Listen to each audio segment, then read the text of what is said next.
Olá pessoal, vamos dar continuidade ao nosso projeto de resolução das questões da prova da OAB. No vídeo de hoje, vamos resolver as questões da disciplina de Direito Processual Penal do exame 31 da prova da OAB.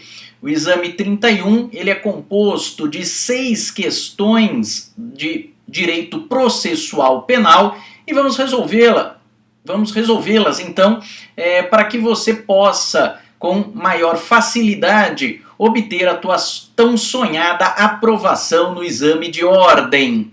Eu reitero aqui a disponibilidade dos meus e-mails, das minhas redes sociais, para que vocês entrem em contato, me sigam e nosso contato fique mais próximo. Nós vamos então, na aula de hoje, analisar o exame 31 da prova branca da OAB. Então eu pego como base a prova branca, mas eu faço a projeção aqui, fique tranquilo, para que fique mais fácil o entendimento de vocês.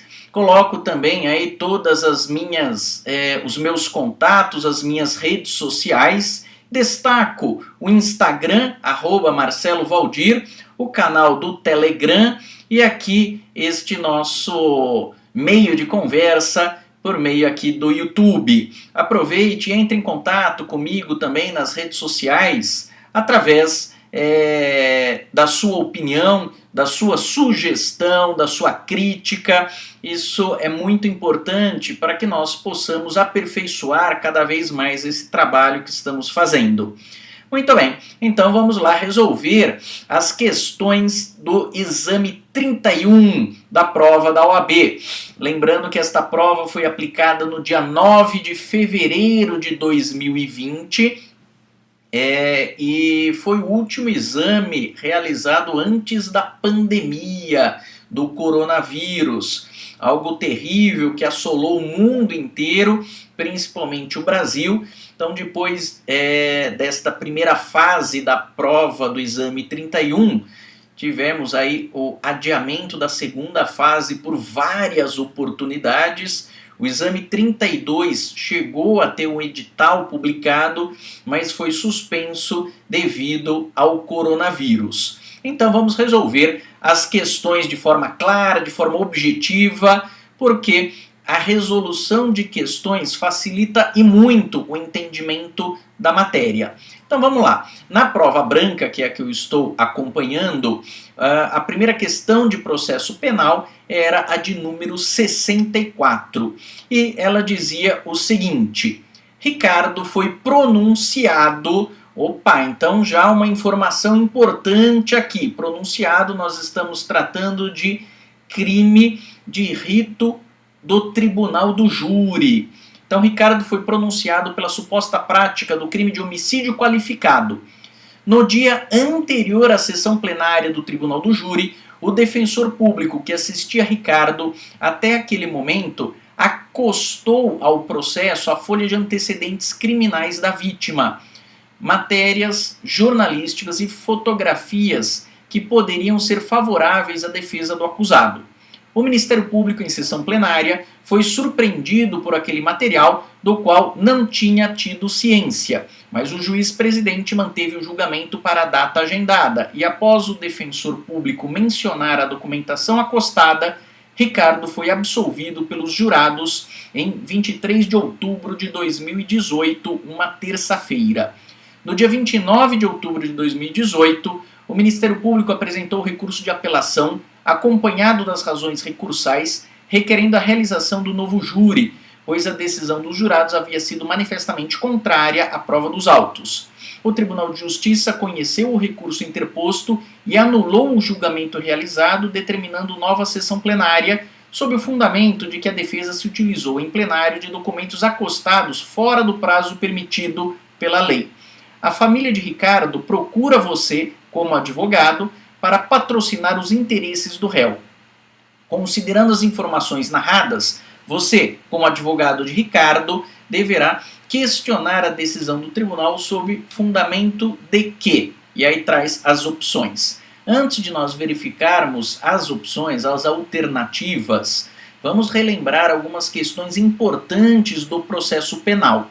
E também fica uma sugestão de quando vocês estiverem fazendo a prova, sendo uma prova física, é importante vocês grifarem algumas informações importantes da questão. Então eu coloco estas questões aqui para vocês e vocês vejam que eu grifo ali as informações importantes. Mas vamos lá então, vamos buscar amparo da nossa legislação e da nossa jurisprudência para tentar compreender melhor esta questão. Então lembrando, houve um recurso de apelação por parte do Ministério Público, uma vez que a decisão foi contrária à prova dos autos. E houve a juntada de documentos por parte da defesa na véspera do julgamento do plenário perante o Tribunal do Júri.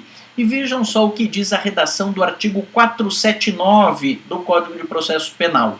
O artigo 479 do CPP prevê o seguinte: durante o julgamento, não será permitida a leitura de documento ou exibição de objeto que não tiver sido juntado aos autos com antecedência mínima de 3 dias úteis, dando-se ciência à outra parte.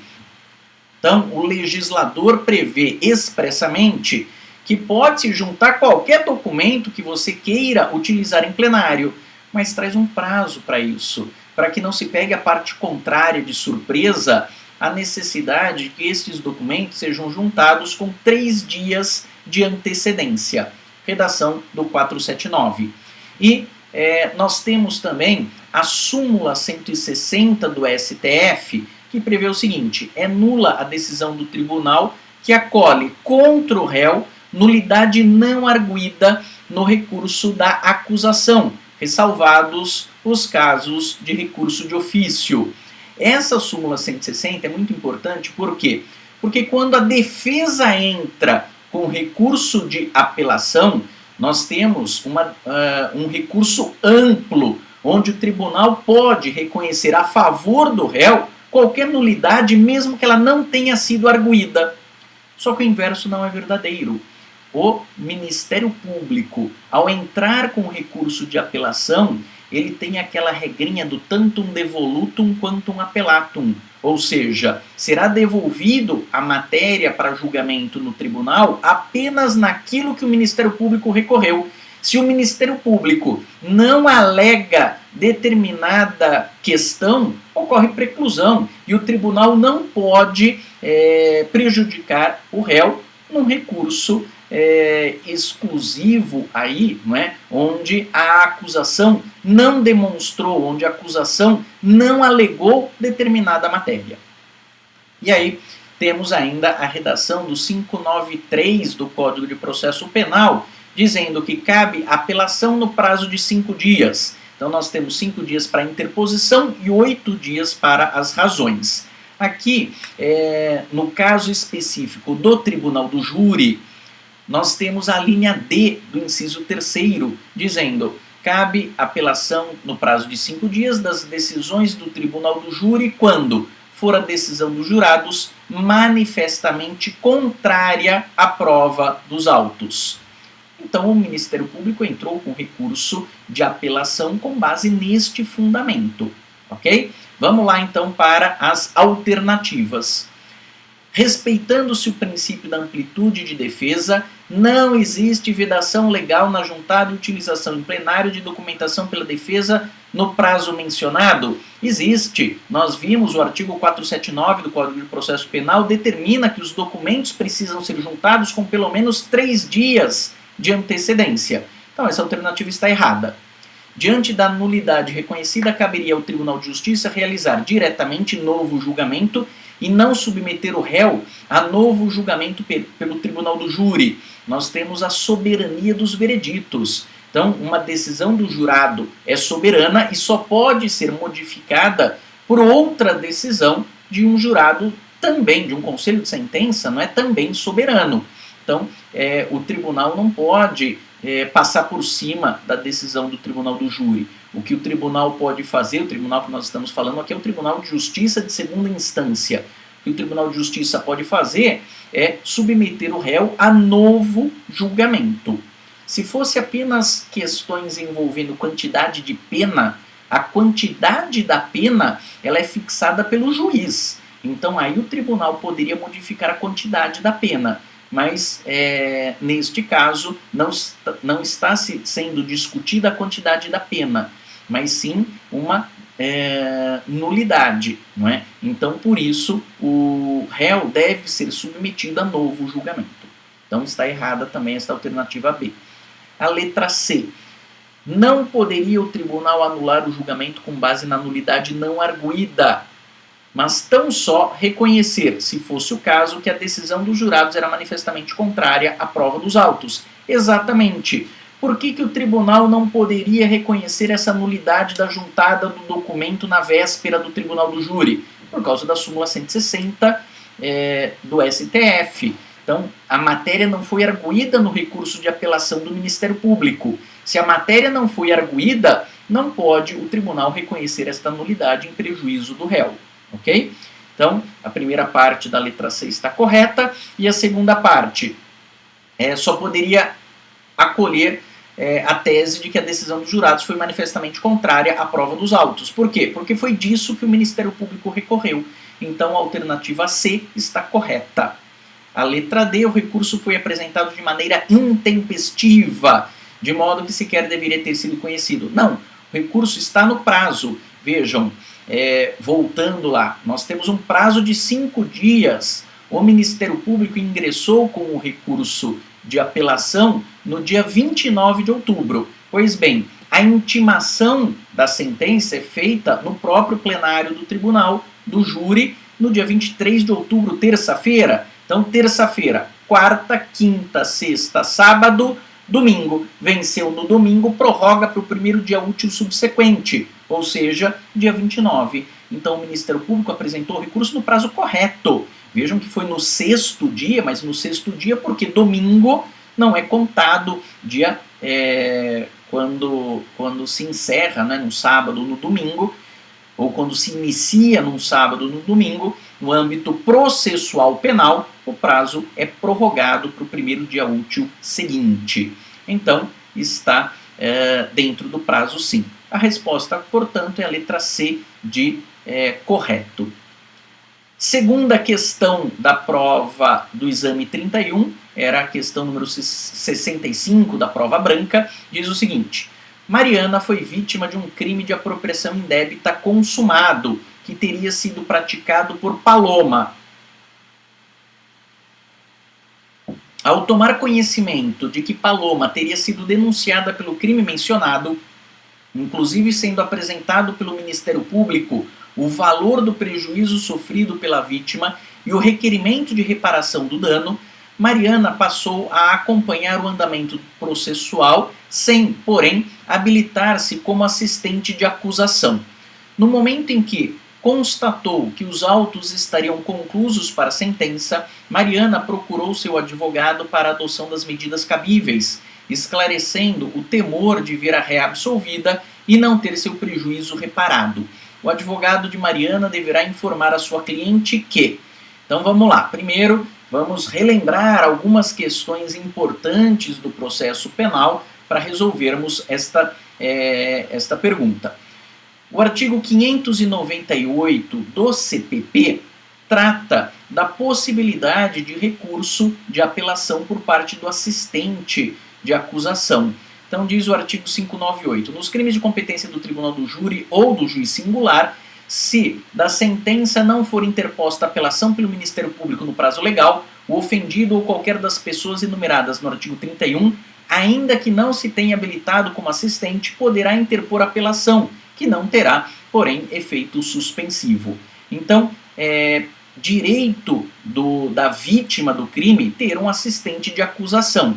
Esse assistente de acusação pode atuar durante o processo, mas mesmo que ele não esteja habilitado ainda no processo, é possível a interposição de recurso de apelação.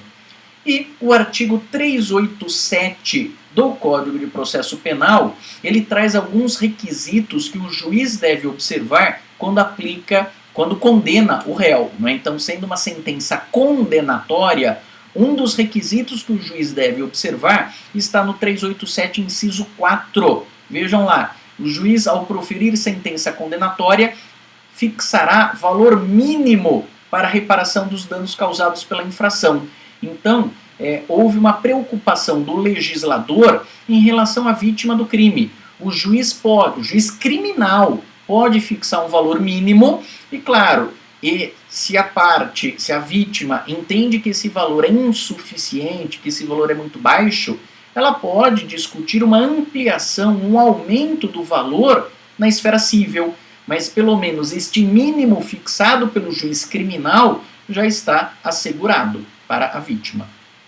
Outro artigo importante refere-se ao artigo 64 do Código de Processo Penal, que estabelece, sem prejuízo do disposto no artigo anterior, que é a ação civil ex delicto, não é, do artigo 63 do Código de Processo Penal, a ação para ressarcimento do dano poderá ser proposta no juízo cível contra o autor do crime e, se for caso, contra o responsável civil.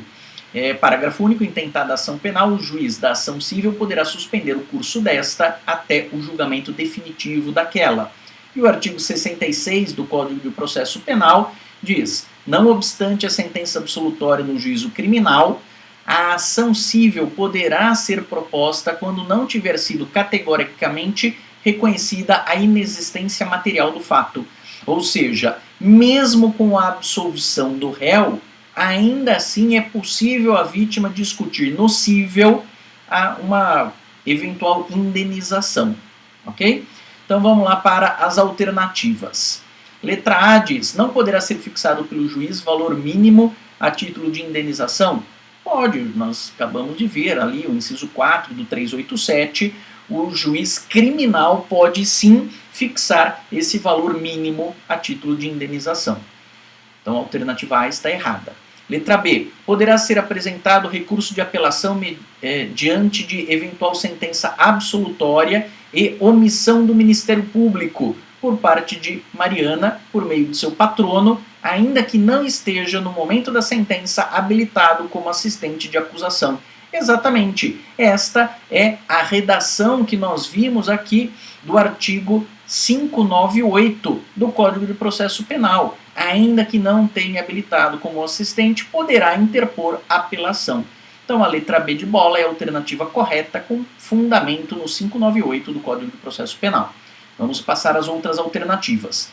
Poderá ser fixado pelo juiz valor a título de indenização em caso de sentença condenatória, não podendo a ofendida, porém, nesta hipótese, buscar a apuração do dano efetivamente sofrido perante o juízo cível? Pode. O que o juiz criminal fixa é um valor mínimo. Esse valor pode ser questionado no cível, no intuito de aumentar este valor. Não poderá ser buscada a reparação cível diante de eventual sentença absolutória com trânsito em julgado que reconheça não existir prova suficiente para condenação. É possível, sim, buscar indenização no cível neste caso. Por quê? Só não cabe a indenização no cível, ou seja, o criminal faz coisa julgada também no cível se ficar provado a inexistência do fato. Como não é o caso, cabe sim discussão no cível. Então a alternativa D também está errada. A única alternativa correta é a letra B de bola. A outra questão, a terceira questão de processo penal, que é a número 66 da prova branca do exame 31 da OAB, diz o seguinte: durante escuta telefônica devidamente deferida para investigar a organização criminosa destinada ao contrabando de armas, policiais obtiveram a informação de que Marcelo, meu xará, receberia naquele dia grande quantidade de armamento, que seria depois repassada a Daniel, chefe de sua facção. Diante dessa informação, os policiais se dirigiram até o local combinado. Após informarem o fato à autoridade policial, que o comunicou ao juízo competente, eles acompanharam o recebimento do armamento por Marcelo, optando por não prender naquele momento. Olha a informação importante aqui, gente. Pois aguardariam que ele se encontrasse com o chefe da sua organização, para então prendê-los. De posse do armamento, Marcelo se dirigiu ao encontro de Daniel e lhe repassou as armas contrabandeadas, quando então Ambos foram surpreendidos e presos em flagrante pelos policiais que monitoravam a operação.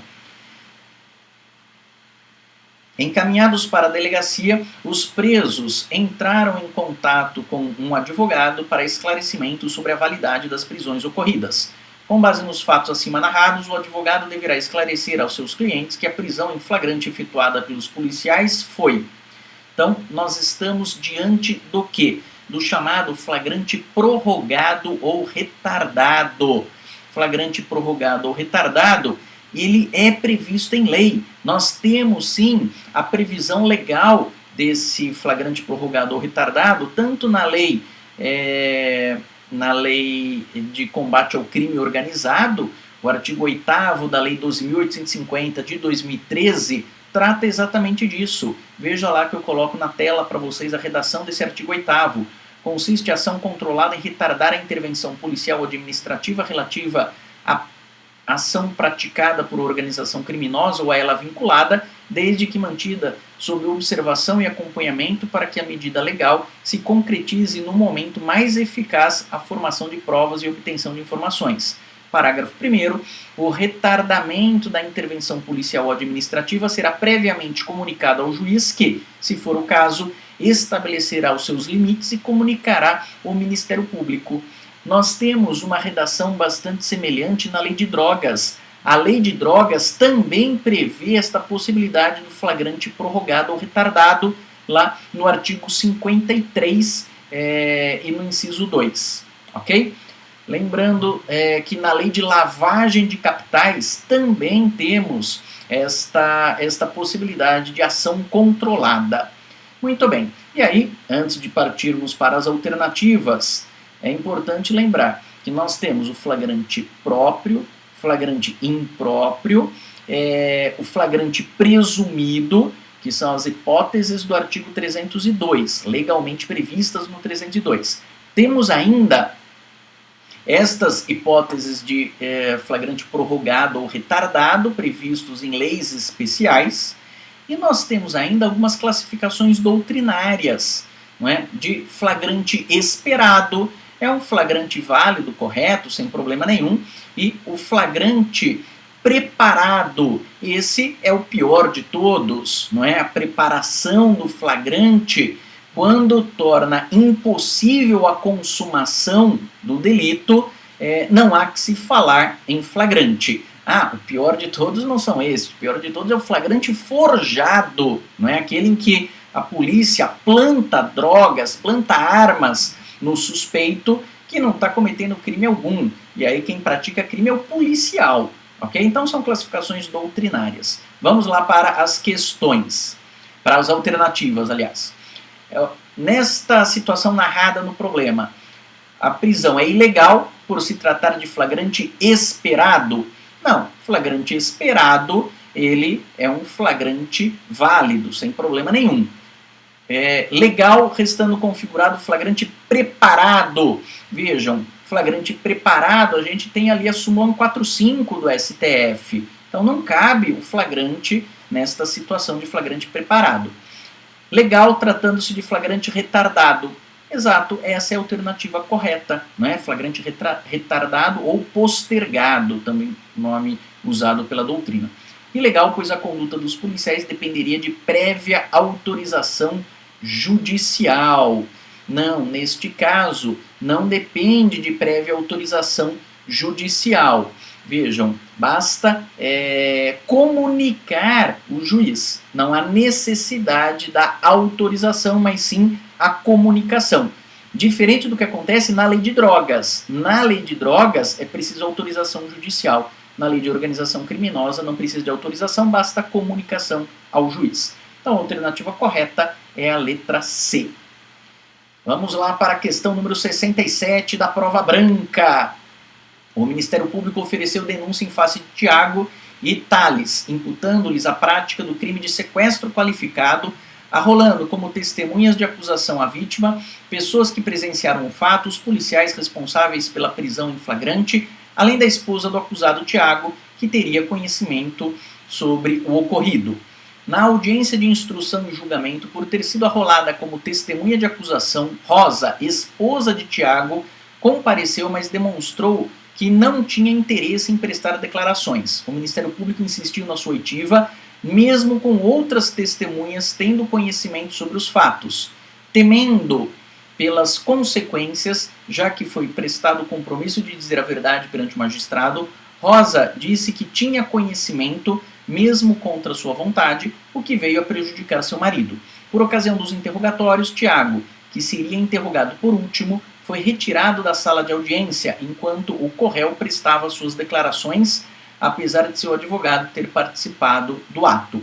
Com base nas previsões do Código de Processo Penal, considerando apenas as informações narradas, Tiago, e aí tem as opções.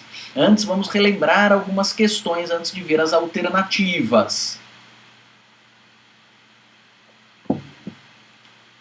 Então, a esposa do Tiago, ela prestou o depoimento sob o juramento e o Tiago foi retirado da sala de audiência quando do depoimento do réu. Então, vamos lá ver o que a legislação, o que o Código de Processo Penal nos diz a respeito disto. Primeiro, o artigo 208 do Código de Processo Penal diz que não se deferirá o compromisso a que alude o artigo 203. 203 fala do compromisso de dizer a verdade. Aos doentes e deficientes mentais e aos menores de 14 anos, nem às pessoas a que se refere o artigo 206. O 206 se refere ao cônjuge ascendente, descendente ou irmão, que é o CAD, né? Cônjuge ascendente, descendente ou irmão. A Rosa era esposa do Tiago, portanto, ela não presta o compromisso de dizer a verdade. A testemunha não poderá eximir-se da obrigação de depor. Poderão, entretanto, recusar-se a fazê-lo o ascendente ou descendente, o afim em linha reta, o cônjuge. A Rosa era cônjuge do Tiago. Ainda que desquitado, o irmão e o pai, a mãe ou o filho adotivo do acusado, salvo quando não for possível, por outro modo, obter-se ou integrar-se à prova do fato e de suas circunstâncias. Então vejam, neste caso, pelo que foi narrado no problema, havia sim condições de outras testemunhas esclarecerem o fato. Não precisava do depoimento da Rosa. E mais, o artigo 191 do Código de Processo Penal diz que, havendo mais de um acusado, serão interrogados separadamente. Então, um acusado é interrogado separado do outro. Então, vamos lá para as opções, para as alternativas. Não teria direito de anular a instrução probatória com fundamento na sua ausência durante o interrogatório de Tales, tá certo? Nem da oitiva de Rosa na condição de testemunha, já que devidamente arrolada pelo Ministério Público. Não, a Rosa aqui, se fosse prestar depoimento, ela não presta o compromisso de dizer a verdade. Então seria mero informante. Teria direito de anular a instrução probatória com fundamento na ausência de Tiago no interrogatório de Tales. Não, está errado. Por quê? Nos termos do artigo 191 do Código de Processo Penal, os réus são interrogados separadamente. Não teria direito de anular a instrução probatória com base na sua ausência no interrogatório de Tales, tá certo? Mas deveria questionar a oitiva de Rosa como testemunha, já que ela poderia se recusar a prestar declarações. Exatamente. Essa é a alternativa correta. Ela não presta o compromisso de dizer a verdade e, se tem outros elementos, ela não deve ser ouvida nem mesmo como informante. Então a alternativa correta é a letra C. Vamos repassar só a letra D. Não teria direito de anular a instrução probatória com base na sua ausência no interrogatório de Tales, mas deveria questionar a oitiva de Rosa como testemunha, pois, em que pese seja obrigada a prestar declarações, deveria ser ouvida na condição de informante sem compromisso legal de dizer a verdade. Neste caso, ela não é obrigada porque tem outros elementos. Então, ela não é obrigada a prestar declarações. Por isso, estaria errada essa letra D. Ok? Vamos lá para a penúltima questão de processo penal. Durante longa investigação, o Ministério Público identificou que determinado senador seria autor de um crime de concussão no exercício do mandato, que teria sido praticado após a sua diplomação. Com o indiciamento, o senador foi intimado a, se fosse de sua vontade, prestar esclarecimentos sobre os fatos no procedimento investigatório. Preocupado com as consequências, o senador procurou seu advogado para esclarecimentos. considerando apenas as informações narradas e com base nas previsões constitucionais, o advogado deverá esclarecer que, antes das alternativas, vamos lá lembrar algumas questões referente a este fato. Nós estamos tratando de um crime praticado por senador da República. Senador tem algumas prerrogativas previstas na Constituição Federal. Tem a imunidade material e a imunidade formal. Imunidade material em relação às suas opiniões, palavras e votos, e imunidade formal em relação à prisão e ao processo.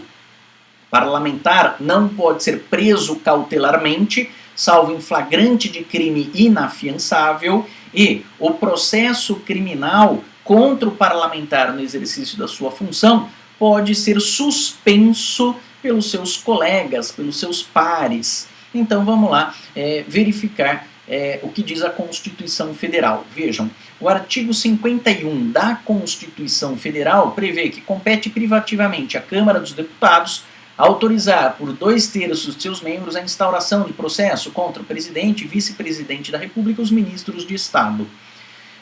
O artigo 53 diz que os deputados e senadores são invioláveis, civil e penalmente, por quaisquer de suas opiniões, palavras e votos. Trata aqui da chamada imunidade material. Então, este caput do artigo 53 da Constituição refere-se à imunidade material. Só que, lá no parágrafo 3º, nós temos a chamada imunidade formal.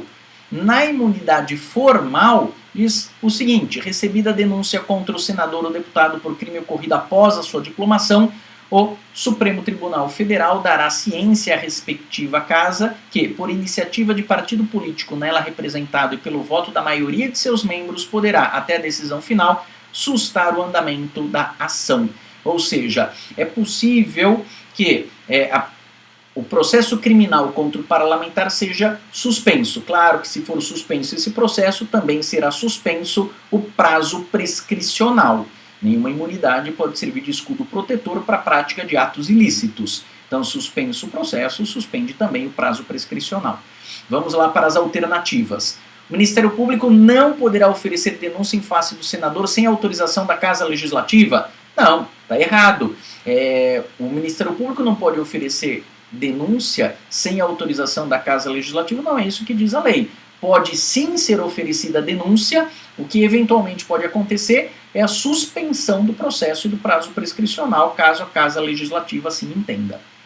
Então está errada essa letra A. Letra B. A denúncia poderá ser oferecida e recebida assim como a ação penal ter regular prosseguimento, independente de autorização da Casa Legislativa, que não poderá determinar a suspensão do processo. Está errado. Pode sim determinar a suspensão do processo, até o término daquele mandato, tá, gente? Se o parlamentar for reeleito, não fica suspenso no outro mandato, só naquele mandato. A denúncia não poderá ser recebida pelo Poder Judiciário sem autorização da Casa Legislativa. Errado! Primeiro se recebe a denúncia, o STF recebe a denúncia e depois comunica à Casa Legislativa. A Casa Legislativa, se quiser, pode suspender o processo e o prazo prescricional, mas é possível sim essa suspensão, tá? E não precisa de autorização para receber a denúncia. E a letra D, a denúncia poderá ser oferecida independente de autorização parlamentar, mas deverá ser dada ciência à Casa Legislativa respectiva, que poderá, seguidas as exigências, até a decisão final, sustar o andamento da ação. Esta é a resposta correta, com fundamento no artigo 53, parágrafo 3º da Constituição Federal. Então vejam que algumas questões processuais, você busca o fundamento lá na Constituição Federal. E a última questão de processo penal: Caio foi denunciado pela suposta prática do crime de estupro de vulnerável. Ocorre que, apesar da capitulação delitiva, a denúncia apresentava-se confusa na narrativa dos fatos, inclusive não sendo indicada qual seria a idade da vítima. Logo após a citação, Caio procurou seu advogado para esclarecimentos, destacando a dificuldade na compreensão dos fatos imputados. O advogado de Caio, constatando que a denúncia estava inepta, deve esclarecer ao cliente que, sob o ponto de vista técnico, com esse fundamento poderia buscar Então vamos lá. Foi oferecida a denúncia por crime de estupro de vulnerável, mas a denúncia estava confusa. Mesmo assim, o juiz recebeu a denúncia e determinou a citação do réu. O que o réu pode fazer? A resposta à acusação. Então a peça que o réu vai fazer é resposta à acusação. E aí nós temos que o réu deve alegar nessa resposta à acusação a inépcia da denúncia, porque o réu se defende de fato. Se os fatos estão confusos, não dá para entender. Inclusive o ministro Gilmar Mendes, do Supremo Tribunal Federal, certa vez rejeitou uma denúncia dizendo que o Ministério Público deveria estar usando droga, né? E usando droga, acho que foi droga vencida, uma coisa assim, de tão confusa que estava a denúncia. Quem me segue lá no Instagram viu lá o post que eu fiz a respeito dessa fala do ministro Gilmar Mendes, né? E aí, vejam, o que nós temos de base lá no Código de Processo Penal? O artigo 395. A denúncia ou queixa será rejeitada quando for manifestamente inepta. E a inépcia é justamente isso, uma denúncia confusa que dificulta o trabalho da defesa. Ainda é importante nós relembrarmos que o artigo 581 do Código de Processo Penal prevê que se o juiz não receber a denúncia ou queixa, cabe recurso em sentido estrito, ok? E cabe também absolvição sumária, que é a prevista no 397 do Código de Processo Penal, a absolvição sumária, que é possível logo após a resposta à acusação. Então o juiz deverá absolver sumariamente o acusado quando verificar. E aí traz as hipóteses de absolvição sumária. Lembrando também que impronúncia refere-se a questões atinentes ao tribunal do júri. Então, vamos lá. A letra A. Rejeição da denúncia, podendo o Ministério Público apresentar recurso em sentido estrito em caso de acolhimento do pedido pelo magistrado. Exato, não é? Se houve a rejeição da denúncia, o juiz rejeitou a denúncia com base no 395, o Ministério Público tem duas opções. Ou ele entra com recurso em sentido estrito e quer brigar, falando, não, a minha denúncia não está confusa não, dá para entender o que eu estou alegando e quer manter essa denúncia. Ou então, o Ministério Público pode verificar, então vamos melhorar a redação aqui da minha denúncia, vamos oferecer uma denúncia mais clara, uma denúncia que não seja inepta, e aí pode apresentar uma outra denúncia. Então são essas as opções do Ministério Público e a alternativa A está correta. Vamos ver o erro das outras alternativas. Sua absolvição sumária, podendo o Ministério Público apresentar recurso de apelação em caso de acolhimento do pedido do magistrado ou oferecer posteriormente nova denúncia. O erro está aqui, recurso de apelação, não é? Sua absolvição sumária, podendo o Ministério Público apresentar recurso em sentido estrito em caso de acolhimento do pedido do magistrado, mas transitado em julgada a decisão, não poderá ser oferecida nova denúncia com base nos mesmos fatos. Veja, não poderá ser oferecida nova denúncia se houve a rejeição da denúncia, cabe sim, desde que não tenha ocorrido prescrição ou extinção da punibilidade por qualquer outro motivo, cabe o oferecimento de denúncia agora de forma correta. A rejeição da denúncia, podendo o Ministério Público apresentar recurso de apelação em caso de acolhimento do pedido pelo magistrado, mas, uma vez transitada em julgada a decisão, não caberá oferecimento de nova denúncia. Vejam, o recurso é recurso em sentido estrito com base no 581, inciso 1º do Código de Processo Penal. Ok? Muito bem, com isso nós encerramos a análise das questões referentes à disciplina de processo penal do exame 31 da prova da OAB. Eu agradeço a atenção de todos, espero que tenha esclarecido eventuais dúvidas que possam ter surgido e coloco aí novamente os meus contatos, as minhas redes sociais para que vocês possam me seguir. Não esqueçam de dar um joinha, de seguir o meu canal do YouTube e me sigam também nas demais redes sociais. Com isso nós fechamos o exame 31 da prova da OAB. Eu tenho disponibilizado para vocês no meu canal do YouTube questões referentes à disciplina de Direito Constitucional, Direito Penal e Direito Processual Penal. estas 3 disciplinas que são a minha área de atuação, tanto acadêmica quanto profissional. Sou advogado criminalista, não é? Atuo nestas áreas e espero que tenha ajudado vocês e que eu encontre os colegas em breve como advogados militando nesta carreira brilhante que é a advocacia. Siga firme nos seus estudos, que eu tenho certeza que muito em breve seremos colegas advogados e vocês vão ver quão maravilhosa é esta profissão de advogado. Muito obrigado mais uma vez pela atenção de todos e até uma próxima. Um forte abraço, pessoal. Tchau, tchau.